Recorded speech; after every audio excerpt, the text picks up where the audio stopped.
Interesting. Okay, let's move on to another interesting topic, ultra marathons and bowel cancer. Is there a link? Running and other forms of exercise are known to reduce the risk of developing colon and other cancers.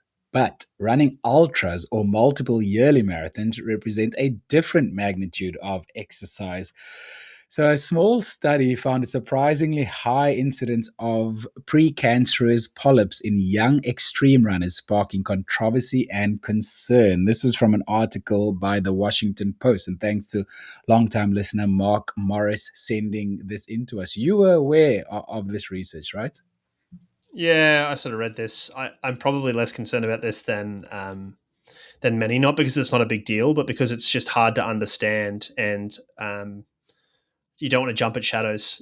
You get maybe if you've been around long enough, you see this stuff come and go a little bit, particularly when you look at this. So basically, what happened was the researcher and his colleagues had noticed a couple of cases. So this often happens, right? Is when we don't know what something is. So the best example of this is as AIDS, the AIDS epidemic, or the Mhm. best, or a good example of this is the AIDS epidemic in San Francisco, right? So a bunch of young, fit, healthy men are coming in with really strange diseases that they shouldn't be getting, right? And you're like, well, hang on, why is this happening? And they're in a certain area. You're like, well, there's something different about this group of people. And it turned out to be men who were having sex with men. And therefore, it was what we now know is to be AIDS, right? Not just HIV, AIDS. So full blown acquired immunodeficiency syndrome, which means that they got all these strange diseases. So now we start to understand it, right? We backfill that. So this person, in this case, this doctor, gastroenterologist, was noticing that he was seeing polyps in young people, right? Now, traditionally, polyps don't happen in young people. They happen. They start happening as we age more, right? And you start to see them in older people, which is why if you look at bowel cancer screenings all over the world, they generally start in the sort of 40s to 50s, depending on your risk category, right? If you've had a family history, it starts a little bit earlier. If not, you start at 50. And there's different ways of doing this. But one of the ways that's often done, especially if we suspect you have polyps, is a colonoscopy, right? So we put a camera up the back passage, we have a look, right? So, and then we rip the polyps off. Now, polyps themselves are considered to be precancerous. So they are not cancer, they are precancer, but they go on to develop into cancer. Once you have polyps, you get increased screening and all sorts of stuff. Again, remember, this is not medical advice. This is me explaining a study to you.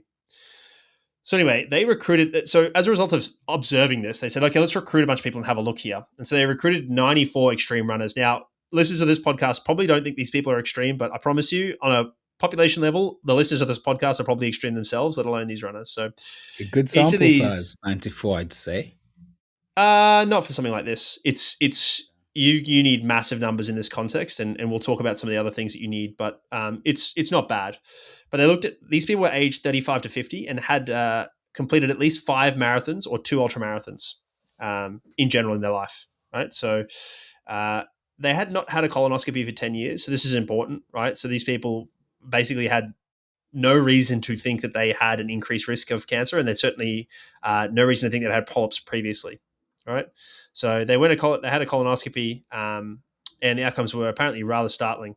Nearly half of the runners had polyps, and some of these again could develop into cancer, uh, although many won't, and that's really important here.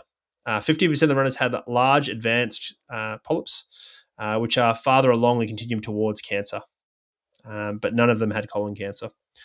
So the number, and especially the advanced types, was much higher than was typically seen during screening colonoscopies of adults in their late 40s. Right, so screening colonoscopies are what I was talking about is going to get screened for health. So historically, the incidence in that age group ranges from about 1.2 to 6%. Right, the reason for this is because of what they think is a mixture of like ischemia, so blood flow being diverted away from the gut because you're exercising, so there's less blood flow to the gut, as we sort of talked about with Emily Dow, and perhaps some leaky gut or some inflammation as a result. So what they probably need to do here, and I know they're doing another study, and again, I'm not an expert in statistics or research design, but what probably needs to happen here is what's called a cohort study. So, because this is so small, what you probably need to do is look at a large cohort of people. So, you would go probably look at Abbott World Marathon Major finishes, is a good example. Everybody who's got a Mhm. 6-star medal, let's get you all, right? Okay, Maybe so we're they're talking bad, maybe, thousands. yeah, that might be a bad sample because they're probably wealthy people. Because if you can afford to go around the world, you're probably wealthy. And so, therefore, that is a confounding variable. Or you might, I don't know, but you would look for, in a cohort study, you look for a group of exposed people, right? The exposure in this case of concern is ultramarathon or marathon, right? Mm. So you look for exposure, and then you match them with people who haven't had that exposure. So same age, gender, whatever, and everything else as similar as possible. So you might do somebody, like the perfect would be all of their twins who don't run marathons, right? But have the same job or whatever. Like it's not going to happen. But that's kind of the example here. And you look at them and then look at the incidence in both those groups. Now you have these people had this, and these people who are identical but aren't that didn't have the running. Now let's look at the incidence rates here, and you would need a big study in that context. Um, but I think it's really important to remember here, like exercise is healthy and prevents bowel cancer and helps bowel cancer recurrence. It's about how much exercise, right? So excessive exercise or extreme exercise isn't the same as normal exercise. And even if you are doing ultramarathons, you're worried, you're like, hey, I'm worried about bowel cancer. Like it may still be, your chances of dying are probably still reduced as a result of ultramarathoning, right? Maybe not as much if you exercised in moderation, but most people can't do that, right? So we live in the real world here. Most people do the thing they do, and they find meaning from it and all those things. So it's probably still a net positive for you overall, whether it's for mental health and other risk factors and all that other stuff, right? So yes, the healthiest number of ultramarathons to complete in your life rounds up to zero.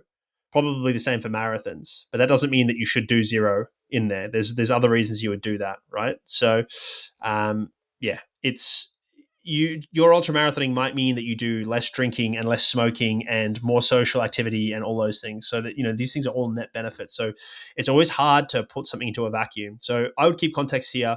I certainly, it's certainly worthwhile considering your risks in this respect and making sure you're drinking enough and eating appropriately, getting enough fiber, doing the other things you can do to limit your cancer risk at all times, particularly if you're running these things. But I wouldn't be jumping at shadows just yet. I'm certainly not concerned about my bowel cancer risk as a result of this study. Right, I will of course do all the appropriate screening things, and the one thing I'd say about colonoscopies is they're embarrassing for some people and certainly unpleasant, particularly the bowel prep you do in advance. You basically take a bunch of laxatives for a day and a bit, and it's pretty horrible. But the better you do that, the better the colonoscopy can be, and the better they can assess your risk and or limit these. So generally, what happens to these adenomas or these polyps is they'll take them off. Right, they just get rid of them in there, and then you're sort of they increase the screening, and then they go from there. But the better your bowel prep, the better they can do that. Yeah, I've had family members who've had that done to them. But thanks for that. Thanks for No. calming It's my. not done to them. It's not done to them. They consent to it. Like it is done for them. I'm just meaning I've had family members who have had the polyps removed, so have seen that Yeah, process third but hand, it's not. second hand of it. Yeah, but it's not done to them. They consented to that, and it's reasonable. Okay.